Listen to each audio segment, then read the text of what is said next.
ಸ್ನೇಹಿತರೆ ನಮಸ್ತೆ. ಕಳ್ಳಬೇಟೆ ಪ್ರಕರಣಗಳು ದಿನೇ ದಿನೇ ಹೆಚ್ಚಾಗ್ತಿರುವಂಥದ್ದು ಮತ್ತು ಅಧಿಕಾರಿಗಳು ಕೆಲವು ಕುಮ್ಮಕ್ಕು ಕೊಟ್ಬಿಟ್ಟು ಕೂಡ ಬೇಟೆ ಪ್ರಕರಣಗಳು ನಡೀತಿವೆ ಅನ್ನುವಂಥ ಅಂಶಗಳು ಆಘಾತಕಾರಿಯಾಗಿದೆ. ಅದರಲ್ಲಿ ಅರಣ್ಯ ಇಲಾಖೆ ಸಿಬ್ಬಂದಿ ಇನ್ವಾಲ್ವ್ ಆಗಿರುವಂಥ ಒಂದು ಪ್ರಕರಣ ಕೂಡ ಇತ್ತೀಚೆಗೆ ಬೆಳಕಿಗೆ ಬಂತು. ಅದು ಹುಣಸೂರು ರೇಂಜಲ್ಲಿ ನಾಗರಹೊಳೆ ಬಾರ್ಡ್ರಲ್ಲಿ ಒಬ್ಬರು ಗಾರ್ಡ್ ಮನೆಯಲ್ಲೇ ಜಿಂಕೆಯನ್ನು ಕಟ್ಟಿ ಹಾಕ್ಕೊಳ್ತಿದ್ದು. ಈ ಎಷ್ಟು ಕೆಟ್ಟ ವಿಚಾರ ಮತ್ತು ಈ ಥರ ಒಂದು ಅಂದರೆ ಡಿಪಾರ್ಟ್ಮೆಂಟನ್ನೇ ಒಂದು ಸ್ವಲ್ಪ ಅವರ ಮೌಲ್ಯವನ್ನು ಕುಗ್ಗಿಸುವಂತಹ ಈ ಥರ ಘಟನೆಗಳಿಂದ ನಮಗೂ ದಿಗ್ಭ್ರಾಂತರ ಆಗಿದ್ದೇವೆ. ಯಾಕೆಂದರೆ ಒಂದು ಹಂತಕ್ಕೆ ನಮಗೆಲ್ಲ ಗೊತ್ತಿದೆ, ಅಂದರೆ ಕೆಲವು ವಿಷಯಗಳಂತೂ ಗೊತ್ತಿದೆ.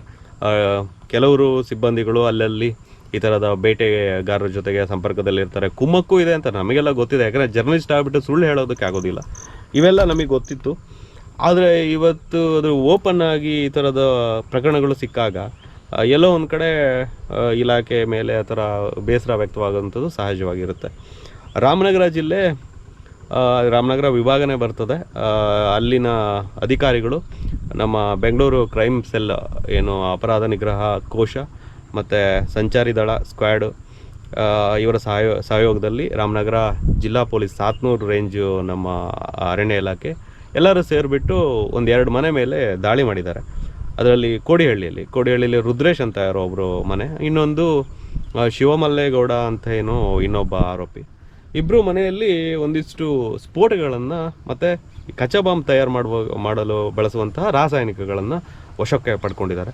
ಅವುಗಳು ಹೆಂಗಿದಾವೆ ಅಂದರೆ ಸಣ್ಣದು ಈ ಬಾಲ್ಸ್ ಈ ಥರ ಸೈಕಲಲ್ಲಿ ಇರ್ತದಲ್ಲ, ಅದು ಗುಂಡುಗಳ ಥರ ಸಣ್ಣದು, ಆ ಥರದ ವಸ್ತುಗಳು, ಈ ಥರ ಬೇರೆ ಬೇರೆ ಥರದ್ದು 2.5 kg ತೂಕದ ಬಿಳಿ ಮತ್ತು ಕೆಂಪು ಬಣ್ಣದ ಪೊಟ್ಯಾಷಿಯಮ್ಮು ಈ ಥರ ಎಲ್ಲ ವಶಪಡಿಸ್ಕೊಂಡಿದ್ದಾರೆ. ಅವರು ಶಿವಮಲ್ಲೇಗೌಡ ಅನ್ನೋನು ಸಾತ್ತೂರು ಠಾಣಾ ವ್ಯಾಪ್ತಿಯಲ್ಲಿ ನಲ್ಲಹಳ್ಳಿ ಅವನು ಆತ ಏನೋ ಈಗ ಎಸ್ಕೇಪ್ ಆಗಿದ್ದಾನಂತೆ. ಅವನ ಮನೆಯಲ್ಲೂ ಕೂಡ 2 ಮದ್ದು ಗುಂಡುಗಳು, 2 kg ಸಣ್ಣ ಗಾತ್ರದ ಗುಂಡುಗಳು, 1.5 kg ತೂಕದ ಮದ್ದು ತಯಾರಿಕೆ, ಅದೇ ಬಿಳಿ ಪೊಟ್ಯಾಷಿಯಮ್ಮು, ಸೀಸದ ಕಡ್ಡಿಗಳು ಇವೆಲ್ಲ ಸಿಕ್ಕಿದ್ದಾವೆ. ಇಷ್ಟು ದೊಡ್ಡ ಕಾರ್ಯಾಚರಣೆ ಆಗಿದೆ.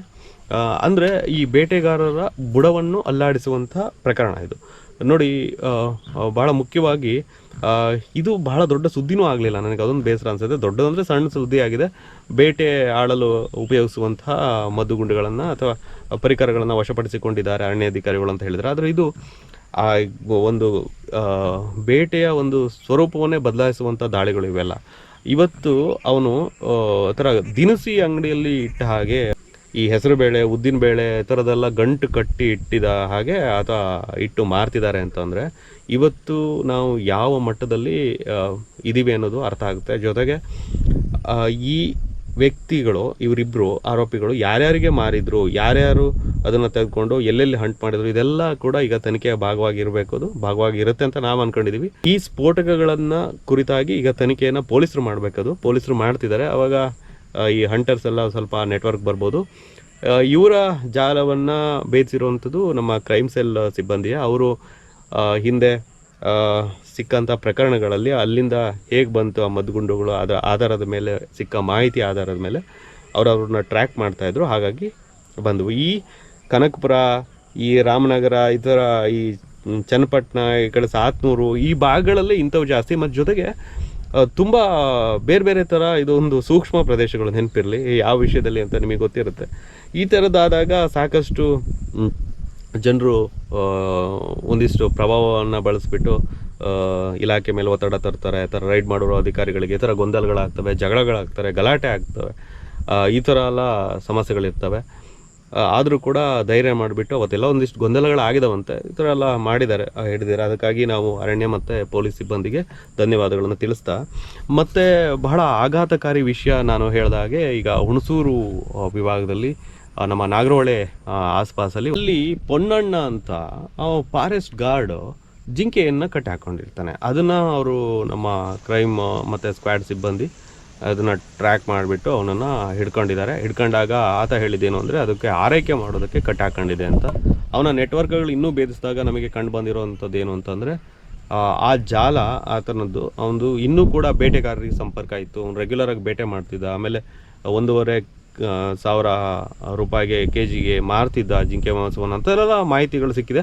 ಅದು ಕೂಡ ತನಿಖೆ ಹಂತದಲ್ಲಿದೆ. ಆತ ಜೈಲಿಗೆ ಹೋಗಿದ್ದಾನೆ, ಆ ಥರ ವಾಪಸ್ ಬರ್ತಾನೆ, ಬೇಲ್ ಮೇಲೆ ಬರ್ತಾರೆ. ಇವೆಲ್ಲ ಕೇಸ್ಗಳು ಅಷ್ಟೇನು ಪ್ರಭಾವಿ ಇರುವಂಥ ನಮ್ಮಲ್ಲಿ ಕೇಸ್ಗಳಿಲ್ಲ. ಸ್ವಲ್ಪ ದಿನ ಇದ್ದು ಮತ್ತೆ ಬರ್ತಾನೆ. ಅಕ್ರಮವಾಗಿ ಸಾಕಾಣಿಕೆ ಮಾಡೋದು ಅಂದರೆ ಏನು, ವೈಲ್ಡ್ ಲೈಫಲ್ಲಿ ಆತನಿಗೆ ಗೊತ್ತಿಲ್ಲ ಅಂತಂದರೆ ಒಬ್ಬ ಗಾರ್ಡ್ ಆಗಿ ಅಥವಾ ಯಾರಾದರೂ ಆಗಲಿ, ನಮ್ಮಲ್ಲಿ CED ಯಾವುದೇ ಗ್ರೂಪಿನ ನೌಕರರಾಗಿರಲಿ, ಅವರೆಲ್ಲರಿಗೂ ಕೂಡ ಅರಣ್ಯ ಕಾನೂನುಗಳು ಗೊತ್ತಿದ್ದೇ ಇರ್ತವೆ. ಗೊತ್ತಿಲ್ಲ ಅಂತ ಏನಿಲ್ಲ. ಆ ಥರ ಕಟ್ಟೆ ಹಾಕೋಣದು ತಪ್ಪು. ಮತ್ತೆಲ್ಲ ಮೇಲಧಿಕಾರಿಗಳಿಗೆ ಹೇಳಬೇಕು. ಆ ಥರ ಚಿಕಿತ್ಸೆ ಆದರೂ ಕೂಡ ಅದು ಇಲಾಖೆಯ ಸುಪರ್ದಿಯಲ್ಲಿ ಆ ಸ್ಥಳದಲ್ಲಿ ಚಿಕಿತ್ಸೆಗಳಿರಬೇಕು. ಅದು ಬಹಳ ಚೆನ್ನಾಗೇ ಇತ್ತು. ಓಡಾಡ್ಕೊಂಡ್ಬಿಟ್ಟು ಕೂಗಂಥದ್ದು. ಎಲ್ಲೋ ಕುರಿ ಕಟ್ಟಾಕಂದಂಗೆ ಕಟ್ಟಾಕೊಂಡಿದ್ದಾನೆ. ಇವತ್ತು ಕುರಿ, ಕೋಳಿ, ಮೀನು ಎಲ್ಲದೂ ತಿನ್ನೋಕೆ ಸಿಗುತ್ತೆ. ಆದರೆ ಈ ಜಿಂಕೆ ಬೇಟೆ ಅವ್ಯಾಹತವಾಗಿ ಸಾಗ್ತಾ ಇದೆ. ಈಗ ಇನ್ನೊಂದು ಪ್ರಕರಣದಲ್ಲಿ ಬಹಳ ಮುಖ್ಯವಾಗಿ ಇನ್ನೊಂದು ಪ್ರಕರಣವನ್ನು ನಮ್ಮ ಅಧಿಕಾರಿಗಳು ಭೇದಿಸಿದ್ದಾರೆ. ಅದು ಹೆಂಗೆ ಅಂದರೆ, ಆ ಆರೋಪಿಗಳು ಒಂದು 6-7 ತಿಂಗಳಾಗಿತ್ತ ಅಂತ ನಾವೇ ರೈನ್ಲ್ಯಾಂಡಲ್ಲಿ ಒಂದು ಪೋಸ್ಟ್ ಮಾಡಿದ್ವಿ. ಅದೇ ಸೇಮ್ ಆರೋಪಿಗಳು, ಅವರು ಪವನ್ ಅಂತ ಹೇಳ್ಬಿಟ್ಟು ಅವ್ರದ್ದು ಒಂದು ಫೋಟೋ ಇದೆ. ಅವನು ಮತ್ತೆ ಕ್ರೈಮ್ ಮಾಡಿದ್ದಾನೆ. ಅವನು ಮತ್ತೆ ಈ ಥರ ಒಂದು ಜಿಂಕೆಯನ್ನು ಹೊಡ್ಕೊಂಡ್ಬಿಟ್ಟು, ಅದು ನೆಕ್ಸಾನ್ ಅಂತ ಕಾರಲ್ಲಿ ತಗೊಂಡು ಹೋಗ್ತಾರೆ ಅಂತಂದರೆ ಯೋಚನೆ ಮಾಡಿ. ಬೇಟೆ ಎಷ್ಟು ಪ್ರಭಾವಿಯಾಗಿದೆ, ಎಷ್ಟು ಆದಾಯ ತರುವಂಥದ್ದು, ಮತ್ತು ನೆಟ್ವರ್ಕ್ ಎಷ್ಟು ಚೆನ್ನಾಗಿದೆ ಇವ್ರದ್ದು, ಇವರ ಬೈಯರ್ಸ್ ಎಷ್ಟಿದ್ದಾರೆ ಅಂತ. ನನ್ನ ಪ್ರಕಾರ ಯಾರ್ಯಾರು ಕೊಂಡಿದ್ರು ಇವರಲ್ಲಿ ಅವರೆಲ್ಲರಿಗೂ ತಂತಂದು ದಂಡ ಹಾಕಿಸ್ಬೇಕು. ಆವಾಗ ಇದು ಬುದ್ಧಿ ಕಲಿತಾರೆ. ಈ ಪ್ರಕರಣ ಏನು ಅಂತಂದರೆ, ಹೊನ್ನಿಗಾನಹಳ್ಳಿ ಅಂತ ಹೇಳ್ಬಿಟ್ಟು, ಇದು ರಾಮನಗರ ಇದು ಡಿವಿಷನ್ನೇ ಇದು. ಅಲ್ಲಿ ರೈಡ್ ಮಾಡಿರುವಂಥದ್ದು. ಇವರು ಮಳವಳ್ಳಿ ರೆಗ್ಯುಲರ್ ಫಾರೆಸ್ಟ್, ಅಲ್ಲಿಂದ ಆ ಫಾರೆಸ್ಟಿಂದ ಇವರು ಹೊಡ್ಕೊಂಬಂದು ತರ್ತಿದ್ದಂಥವ್ರು. ಹೆದ್ದಾರಿಯಲ್ಲಿ ಬಿದ್ದಿದ್ದಾರೆ. ಬಿದ್ದಾಗ ಇವರು ನೆಕ್ಸಾನ್, ಅದು ಗುಂಡು, ಗನ್ನು ಎಲ್ಲದೂ ವಶಪಡಿಸ್ಕೊಂಡಿದ್ದಾರೆ. 4 ಆರೋಪಿಗಳು, ರಘು, ಪವನ್, ಕೃಷ್ಣ ಹಾಗೂ ಮಹೇಶ್ ಅಂತ ಬಂಧಿತ ಆರೋಪಿಗಳು. ಇವರೆಲ್ಲ ಮೂಲತಃ ನಲ್ಲಹಳ್ಳಿ ಗ್ರಾಮದವರಂತೆ. ಮಂಗಳವಾರ ಅಂದರೆ ಕಳೆದ ವಾರ ಅಲ್ಲಿ ಪ್ರಾದೇಶಿಕ ಅರಣ್ಯ ಮಳವಳ್ಳಿ ಅಲ್ಲಿಂದ ಹೊಡ್ಕೊಂಬಂದು ಇವರು ಬಿದ್ದಿದ್ದಾರೆ. ಇನ್ನೊಂದು ಪ್ರಕರಣದಲ್ಲಿ ನಮಗೆ ಬಂಡೀಪುರ ವ್ಯಾಪ್ತಿಯಲ್ಲಿ ಬರುವಂಥದ್ದು ಕೋಡಿಹಳ್ಳಿ ಗ್ರಾಮದ ನಿವಾಸಿ ಮಣಿಕಂಠ, ಚೌಡಹಳ್ಳಿ ಗ್ರಾಮದ ಶಿವಣ್ಣ ಅನ್ನೋರು ಬೇಟೆ ಎಲ್ಲ ಮಾಡ್ಕೊಂಬಿಟ್ಟು ಒಂದು 30 kg ಜಿಂಕೆ ಮಾಂಸವನ್ನು ಬೈಕಲ್ಲಿ ಹಾಕ್ಕೊಂಡು ಬರ್ತಾ ಇರಬೇಕಾದ್ರೆ ಅವರಿಗೆ ಒಂದು ನಮ್ಮ ಅರಣ್ಯ ಅಧಿಕಾರಿಗಳ ತಂಡ ಅವರಿಗೆ ಸಿಕ್ಕಿದೆ. ನಮ್ಮಲ್ಲಿ STPF ಅಂತ ಇದೆ, ಸ್ಪೆಷಲ್ ಟೈಗರ್ ಪ್ರೊಟೆಕ್ಷನ್ ಫೋರ್ಸು. ಅಲ್ಲಿನ ಸಿಬ್ಬಂದಿ ಮತ್ತು ಡೆಪ್ಯೂಟಿ RF ಆಗಿರುವಂಥ ಅಲ್ಲಿ ಕಾರ್ತಿಕ್ ಯಾದವ್ ಅವರೆಲ್ಲ ತಂಡಗಳು, ಮತ್ತು ಜೊತೆಗೆ ಭಾಳ ಮುಖ್ಯವಾಗಿ ದ್ರೋಣ ಮತ್ತು ಶಕ್ತಿ ಅಂತ ಹೇಳಿಬಿಟ್ಟು 2 ಶ್ವಾನಗಳು ನಮ್ಮ ಅರಣ್ಯ ಇಲಾಖೆಯು ಎಲ್ಲರೂ ಸೇರಿಬಿಟ್ಟು ಅದನ್ನ ಹಿಡ್ಕೊಂಡಾಗ ಒಂದು 30 kg ಮಾಂಸ ಸಿಕ್ಕಿದೆ. ಒಬ್ಬ ಪರಾರಿಯಾಗಿದ್ದಾನೆ ಅಂತ ಹೇಳ್ತಾರೆ. ಇದು ಸಹಾಯಕರ ಅರಣ್ಯ ಸಂರಕ್ಷಣಾಧಿಕಾರಿ ಕಚೇರಿ, ವಿಶೇಷ ಹುಲಿ ಸಂರಕ್ಷಣಾ ದಳ, ಹ್ಯಾಂಡ್ ಪೋಸ್ಟ್, HD ಕೋಟೆ, ಮೈಸೂರು ಜಿಲ್ಲೆ. ಇಲ್ಲಿ ಡಿಸ್ಪ್ಲೇ ಮಾಡ್ತಾರೆ. ಡಿಸ್ಪ್ಲೇ ಮಾಡಿದಾಗಂತೂ ಅದು ಒಳ್ಳೆ ಗುಡ್ಡೆ ಮಾಂಸ ಥರ ಕಾಣ್ತಾ ಇದೆ ನೋಡಿ. ಈ ಥರ ಜಿಂಕೆ ಬೇಟೆ ಪ್ರಕರಣಗಳು ಅತಿ ಹೆಚ್ಚಾಗ್ತಿದ್ದಾವೆ. ನಾವೆಲ್ಲ ಹಂದಿ ಅದು ಕಾಮನ್ ಅಂತ ಅಂದ್ಕೊಂಡಿದ್ದೀವಿ. ಇವತ್ತು ಜಿಂಕೆ ಬೇಟೆ ತುಂಬ ಕಾಮನ್ ಆಗಿದೆ. ಜಿಂಕೆ ಈಗ ತುಂಬ ಜನ ಕೇಳೋದುಂಟು, ಏನು ಜಿಂಕೆ ಬೇಟೆ ಆಡಿದರು ಮಾಂಸ ಏನು ಮಾಡ್ತಾರೆ ಅಂತ. ನಮಗೆ ಗೊತ್ತಿಲ್ಲ, ಏನಾದರೂ ಆ್ಯಕ್ಚುಲಿ ಸುಡಬೇಕು ಅಂತಿದೆ. ಅದೇನು ಮಾಡ್ತಾರೆ ಅಂತೇಳಿ ಕೆಲವು ಪ್ರಕರಣಗಳಲ್ಲಿ ನಾವು ನೋಡಿದ್ದೀವಿ, ಸುಡ್ತಾರೆ. ಅಥವಾ ಇನ್ನು ಕೆಲವು ಪ್ರಕರಣಗಳಲ್ಲಿ ಏನು ಮಾಡ್ದೇನೋ ಇರ್ಬೋದೇನೋ, ನನಗೆ ಗೊತ್ತಿಲ್ಲ, ಅದು ನನ್ನ ಕಣ್ಣಿಗಂತೂ ಬಿದ್ದಿಲ್ಲ. ಈ ಥರ ದಿನೇ ದಿನೇ ಈ ಥರ ಪ್ರಕರಣಗಳು ನಮಗೆ ದಿಗಿಲು ಮೂಡಿಸ್ತಿದ್ದಾವೆ. ಆದರೆ ಅರಣ್ಯ ಇಲಾಖೆಯವರೇ ಇನ್ವಾಲ್ವ್ಮೆಂಟ್ ಕೂಡ ಇನ್ನಷ್ಟು ಬೇಸರ ಅನಿಸುತ್ತೆ. ಪದೇ ಪದೇ ಈ ಥರ ಪ್ರಕರಣಗಳಾಗ್ತಾ ಇದ್ದಾಗ ನಾವು ಇಲಾಖೆ ಮೌಲ್ಯಗಳು ಕಳ್ಕೊಳ್ತವೆ. ಆಮೇಲೆ ಈಗ ನೋಡಿ, ಪೊಲೀಸ್ ಇಲಾಖೆ ಆಲ್ಮೋಸ್ಟ್ ಹೆಂಗಾಗಿದೆ ಅಂತ ಹೇಳ್ಬಿಟ್ಟು, ಪೊಲೀಸರು ನೋಡೋ ರೀತಿ ಹೇಗೆ ಬದಲಾಗಿದೆ ಅಂತ. ಅದು ಜರ್ನಲಿಸ್ಟ್ಗಳನ್ನು ನೋಡೋ ರೀತಿ ಬದಲಾಗಿದೆ ಅಲ್ಲ, ನಮ್ಮದು ಸೇರಿಸ್ಕೊಂಡು ಹೇಳಬೇಕು.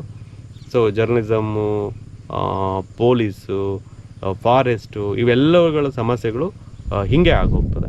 ಅದಕ್ಕಾಗಿ ಅಟ್ಲೀಸ್ಟ್ ಒಂದು ಸ್ವಲ್ಪ ಮೌಲ್ಯ ಇಟ್ಕೊಂಡ್ಬಿಟ್ಟು ನಾವೆಲ್ಲ ಕೆಲಸ ಮಾಡಬೇಕು. ಮತ್ತು ಆ್ಯಕ್ಟಿವಿಸಮ್ ಕೂಡ ಹಾಗೆ ಆಗಿದೆ. ಸೊ ಅದರ ಮಾಡಿದ್ರೆ ಒಂದು ಈ ಥರ ಪರಿಸರವನ್ನು ನಾವು ಉಳಿಸ್ಕೊಬೋದು ಅಂತ ಕಾಣುತ್ತೆ. ಇನ್ನು ಜಿಂಕೆಗಳು ನೋಡಿ, ಈಗ ಹುಲಿಗಳು ಇರುವಂಥಲ್ಲಿ ಜಾಸ್ತಿ ಇರಬೇಕು. ಅವೆಲ್ಲ ಈ ಕಡೆ ಕಾಡಂಚಿಗೆ ಬರ್ತವೆ ಅಂತ ಇದೆಲ್ಲ ಹೊಡೆಯೋದು. ಆಮೇಲೆ ಈ ನೀರು ಸ್ವಲ್ಪ ಈಗ ಬೇಸಿಗೆ ಅಲ್ವಾ ಟೈಮಲ್ಲಿ, ಅಥವಾ ತುಂಬ ಬೇಸಿಗೆ ಥರನೇ ಇದೆ. ಮಳೆಗಾಲ ಬಂದರು, ಬೇಸಿಗೆಯಲ್ಲೂ ಇತ್ತು ಆ ಥರ ಸಮಸ್ಯೆಗಳು. ಆಮೇಲೆ ಈಗ ನೀರು ಕಡಿಮೆ ಇದೆ.